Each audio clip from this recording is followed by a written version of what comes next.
so much for tuning in to this week's episode of Open Mic with Mac. My name is Michaela Patton, and I am the founder of this podcast. This week's special guest is an extremely talented actress and director. You may recognize her from her work on the hit TV show Gotham. It's with great pleasure I introduce Erin Richards. Hi, how's it going? Hey, I'm great. How are you? Very good. Thank you so much for joining me this week. Thank you for having me. So, knowing now that you are in New York City, did you stay here for quarantine? What did 2020 look like for you?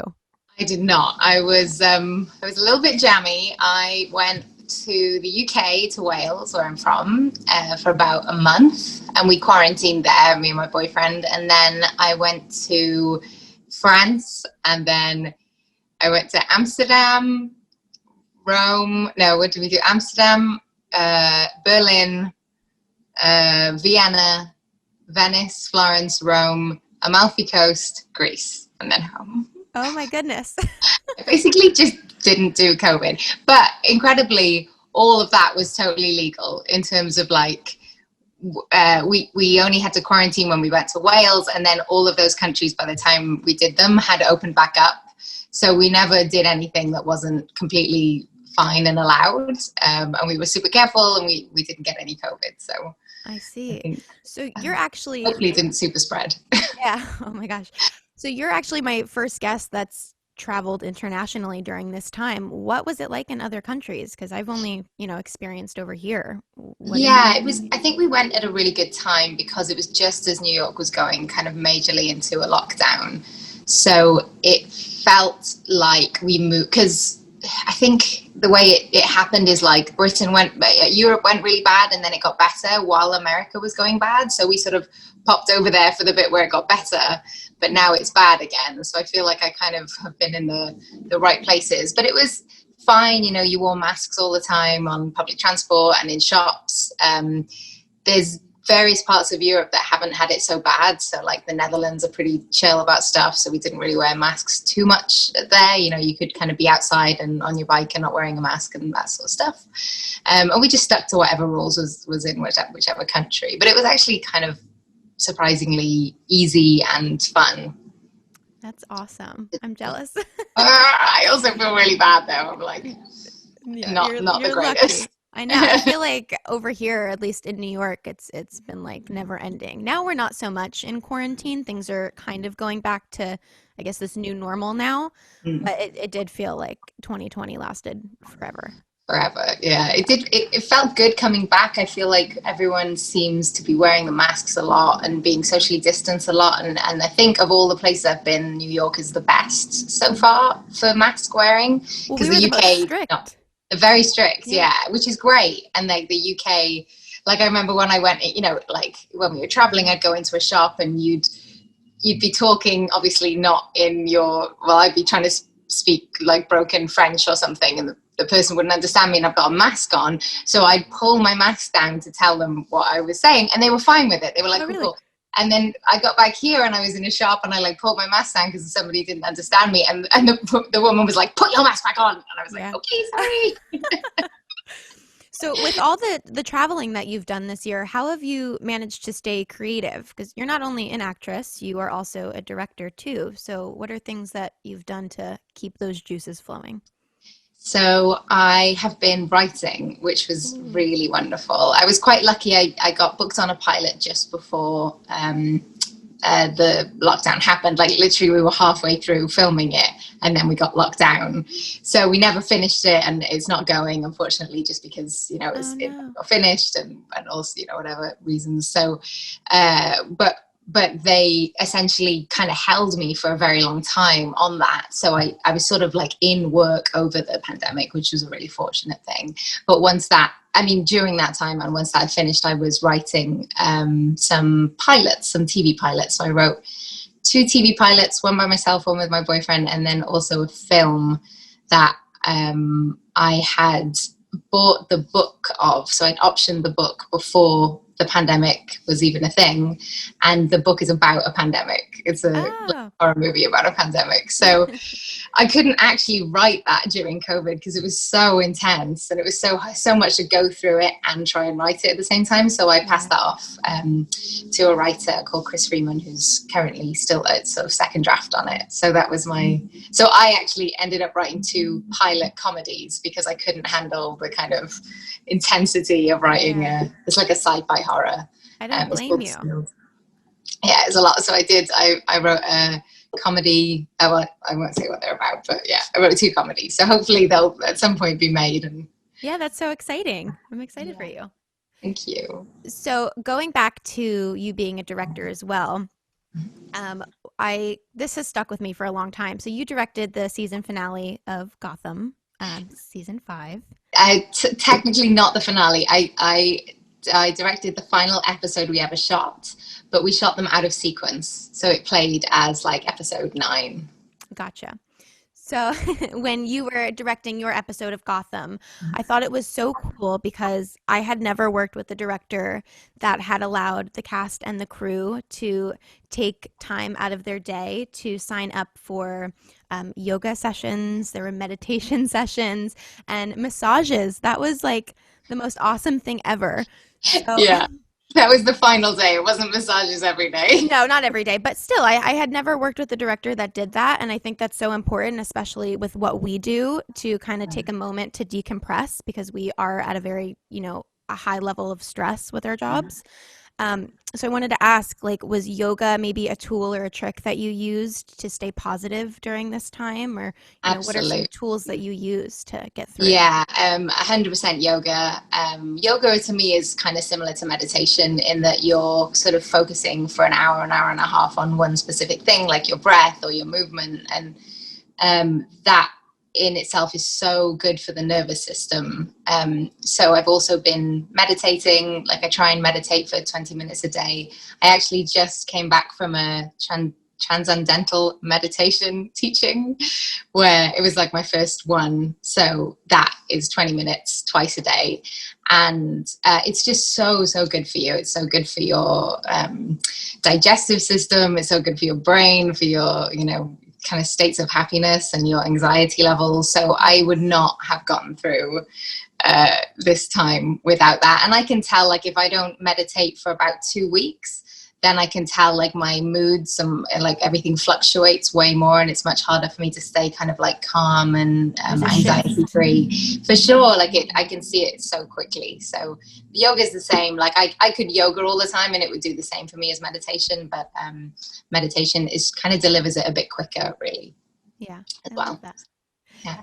So knowing what you know now about this year, looking, in hindsight, do you have any advice for the viewers, maybe, or fellow creatives that are watching to kind of continue on this year and finish strong?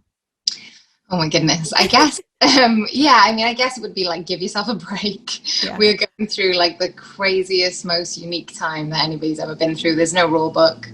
And I think just small victories. So if you manage to just write for 10 minutes a day, or paint a picture, or meditate for 3 minutes in the morning, you're slowly building up muscles or kind of creative juices that will pay off. And I think that the main thing is if you are a writer or, whatever, but there's so many different things that people do, but just if it hasn't been kind of coming naturally, if you felt blocked, just know that everyone is there with you, and everybody is blocked at different times and feeling frustrated, and it's okay to just do nothing. It's okay to just let it all go. It will come back, and maybe just little by little, if you can just give yourself big hugs and love for tiny achievements. Yeah.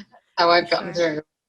Yeah, I like that a lot. I mean, even like you said, writing 10 minutes a day, it's a lot harder than it sounds. You wouldn't think, but even for me, I write too. And I've found this time, that we've been going through, I can't bring myself to write, and that's okay. And I feel everyone's in the same boat. Even if you're not a creative, just everybody's going through it. So yeah. And I don't know how I've managed to come out with 2 pilots, because I honestly... Yeah, that's impressive. I mean, yeah, but it's every day felt like a struggle to get there. It's every piece of it was hard, and some days were good, obviously, but like it wasn't like I was just on this run and then just like bam, here it is. Like it's, you know, it's stop-starty and it's hard and it's fun and it's whatever. So and then just suddenly you have it, and then you have to start on the second draft, and then it's even harder. Yeah. So Erin, if our viewers or whoever is watching would like to stream your work, where can we find your work? Where can we support you? Oh my goodness. I don't really know. I mean, I guess watching Gotham reruns, if you want. I'm gonna be doing. I don't really put a lot of my own personal work. I directed an episode of God Friended Me, which I loved, in the newest season, episode 16 of that. And awesome. I guess like I'm going off to shoot a couple of films now. One next week in LA, and hopefully one in November in Wales, as long as nothing, lockdowny happens there. So I guess just follow my Instagram, Erin R. Richards, I think that's what I am, Erin R. Richards. I'm so bad with all that stuff. That's okay. And it'll be in the corner too when this comes out. It'll have your your Instagram handle. Or over there. Perfect. All right, awesome. So moving forward, we are going to talk about the charity of the week chosen by Erin. It is the Safe Foundation. But this week's episode is a little special because we are going to bring a third person in for the first time ever to also discuss this foundation. So entering the chat is Hannah Fitt. She is the founder of the Safe Foundation. All right.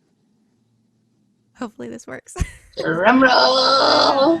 Shall I text her? There she is. Is she there? Hello. Hi. Hi, Hannah. How are you? Hello, Queen. Hi, guys. Thank you so much for joining us. That's okay. Can you hear me okay? Yeah, you're good. Cool. I'm going to turn you guys up a bit. I'm kind of like one ear out for the kids. Perfect. So just quickly, I just introduced the charity of the week that Erin chose, the Safe Foundation. So for the viewers watching, the Safe Foundation is a charity based in the UK, but they're doing work all across the globe. So if you guys want to get involved, the link is in my Instagram bio until next Thursday. Hannah is the founder, as I said before. And their mission is to develop and help some of the poorest communities in the world have access to basic human rights, education, and healthcare. So I'm going to pass the mic to you ladies to elaborate a little bit more about what you're doing, and Erin, why you chose this foundation and what it means to you. Well, I chose this foundation because, one, it's just a beautiful, beautiful charity that does so much amazing work in the world and is run by the most amazing, beautiful woman, Hannah, who's heart of gold. There she is. I've known her for how long, mate? Like, I was trying to work it out, like 20 years or something. Like easily. I was probably 15 when I know, maybe younger. Oh God, no. Anyway, we were young and we were like little skaters. We had like little baggy pants, and we oh my God, combat trousers. Combat trousers. We were like, what was that band? All Saints. We were full All Saints. Love that. And we used to sit and sing on your bed, and had loads of friends in common and stuff. So that's how we began being friends. And then just over the years, obviously, friendship has blossomed, and tried to support the Safe Foundation in as many ways as I can. And yeah, Hannah, do you want to say a bit more about the charity?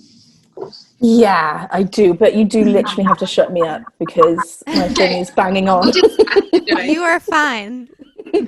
And I get really passionate and excited. Still, we've been doing this since, well, I've personally been involved with charity since I was 14, so not long before we met Erin, but I'm just as passionate about it all now. And so we started the Safe Foundation in 2006 after doing loads of international volunteering and seeing the world and seeing what's going on. We saw loads of amazing stuff, but we also saw pockets of people who just don't get access to the support out there because mainly they're too small or too remote, but quite often there's a specific issue within the community that means they're even more vulnerable. So, for example, we work with gypsies in India, we work with women of rape, we work with orphans who've got HIV and AIDS. There's still very, very marginalised within their own communities. So on paper, it looks like they might still be getting the support that they need, but the reality is that there's still a lot of injustice from their own countries as well. Right. So we set up specifically to go straight to those communities. And we mainly run health and education projects to lift people out of poverty. But we also do it, we have a practical response, but we also have a real emotional response as well. I think the world realises now that those two things are not mutually exclusive, and you can't do something sustainable without also developing your emotional resilience and your empathy and your kindness and those real humanitarian qualities. So we do focus a lot on global education when it comes to, with life skills and emotional resilience skills as well. So we work in developing countries, in Africa and Asia, but we also have got quite a big UK project where we work with vulnerable young people living in social and financial hardship here, and who perhaps don't have access to those kind of themes and topics in school or work, because they're not in school or work. But we believe that everybody deserves that information, and it can help everybody, integrate responsibly into society. So, got a bit deep. I'm just looking at Erin's beautiful face.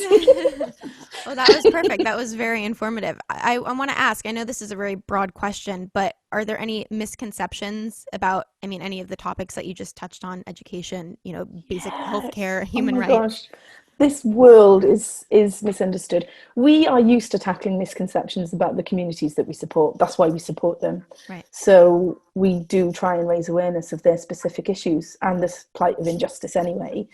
But I think generally international giving and international charity has got a lot of misconceptions about it.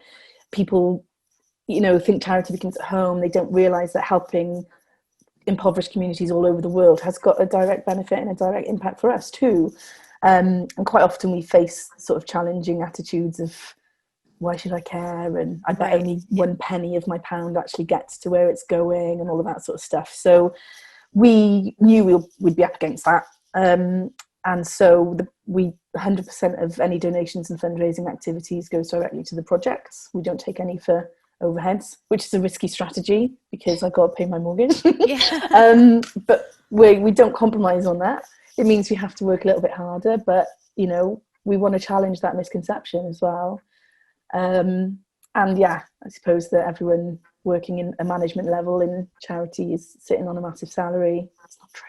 Yeah. I'll show you my credit card statement. So I was looking at your website, doing my research and stuff. Can you tell me what it means to become a member with you guys? I saw that was an option, as well as donating and doing fundraisers and stuff like that. Yes, we are a massive family. I love all my little safe chickens, and everybody is welcome. So we have a membership scheme where if you don't have the time to volunteer, or if you can't make it to any of our events or whatever, then you can become a member, and that means you can still get all of the information. You can take part in our digital activities, but also you can help have a say in the projects and how they develop. It's a really egalitarian thing we've got going.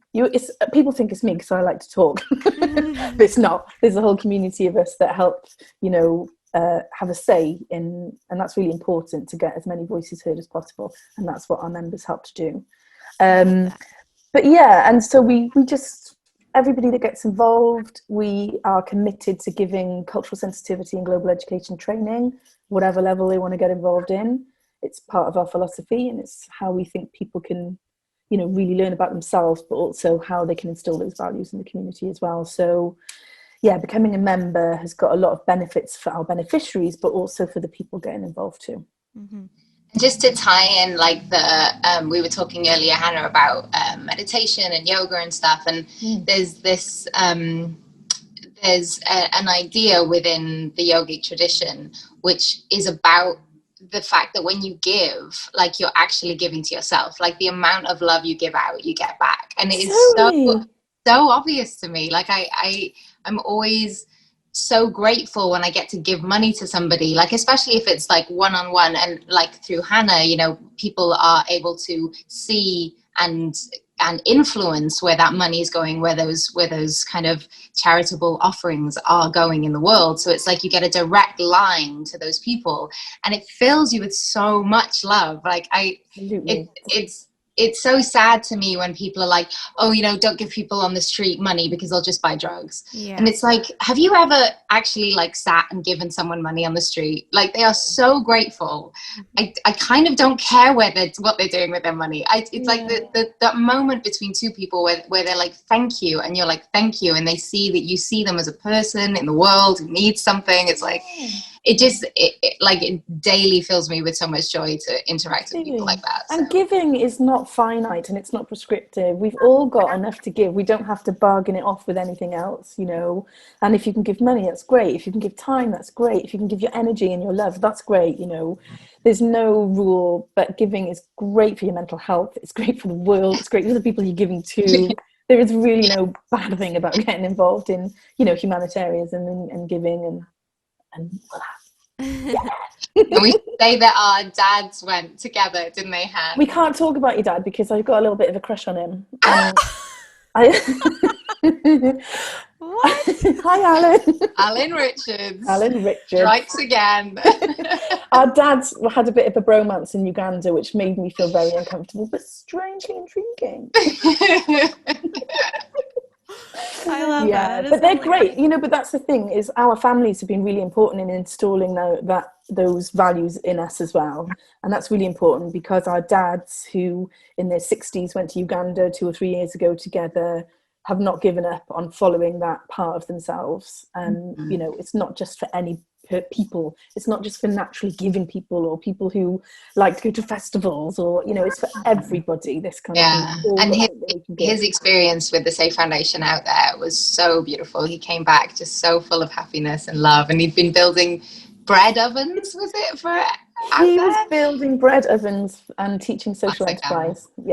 He's lush. Yeah, I was going to say, what were they doing out there? Yeah, that's what they were doing. That's awesome. So one of the things that we do when we work with young people who are living in poverty here, and we help them, you know, gain their confidence and gain hard skills as well, we, at the end of that sort of journey, we offer them lots of different pathways, and one of them is if they're ready to go to one of our international projects and then contextualize the learning that they've done. And it's a big group of quite vulnerable young people, so far out of their comfort zone, it's unbelievable. And so they take quite a large support team, and Alan was one of those support team members. The actual project was working with a small village in Uganda with a lot of children with special needs, and a lot of women who are natural caregivers. It means they can't work and they can't generate an income. So the guys were making a bakery, basically, and they were learning how to make bread, lots of different recipes, how to build a clay oven, and then Alan's role was how to develop social enterprise skills so that it can be, you know, it can go long into the future. Go on, Alan. So awesome. Go on, Alan. He used to have a few businesses. That's how he knew how to do that. He wasn't just talking out of no experience. Did you know he was doing all of that? So, Hannah, how do you think we can make this a more normalized topic to get involved, where people don't, like you said, people feel a little like, well, you know, my money is not going directly to the cause, or it doesn't really affect me, so why should I help type thing? How can we normalize this and make it? I mean, this is general. It doesn't, not just so much about that specific misconception, but I think we have a duty and a social responsibility to sort of fact check everything we're talking about. And so that becomes our natural behaviour. When you're on social media and you see things about immigration, or you see things about Black Lives Matter, or you see things, and if you're going to start having these conversations, then just please make sure you're doing that in a responsible way, and let's fact check and let's, you know, educate ourselves before we go into these things, because they're tense topics and they're emotional topics, and you know, we've got that duty to educate ourselves. That's the first thing. And I also think as well, I mean, coronavirus is just such a huge platform as well to examine our own attitudes towards poverty. I mean, we should be scared now, we should be vigilant, and we should be looking at ourselves and keeping our families safe. But we should be extending that as well and thinking, well, there's people out there who are living in this kind of fear and anxiety every day with malaria, polio, typhoid, hunger, poverty, injustice, real life, and we are blessed to be able to say, I can look at this in a well-off country with the things that I need to inform me, and we should just not take those things for granted after going through an experience like this. So, the point is that we should take all of our experiences and then we should extend them outwards once we've kind of resolved them inside, so that we can develop those empathetic conversations with each other. And also feel the hope in that. Like, there's so much hope, and I think sometimes it's so overwhelming. There's so many causes, there's so much to do, but to try and maybe block out all the noise, focus on one thing, like do one really beautiful act a day, or one a week, just one really caring, loving act a week. And you'll just see how that comes back at you, and how beautiful the world is, and how many beautiful people are in it, and how much love there is. Like, it's just... and don't be afraid of that. I tell my kids every night when I put them to bed, we've got a family motto, and it's be kind and be curious. And I thought, they'll never get it. They're 5 and 7, but they live it. And I'm like, yeah.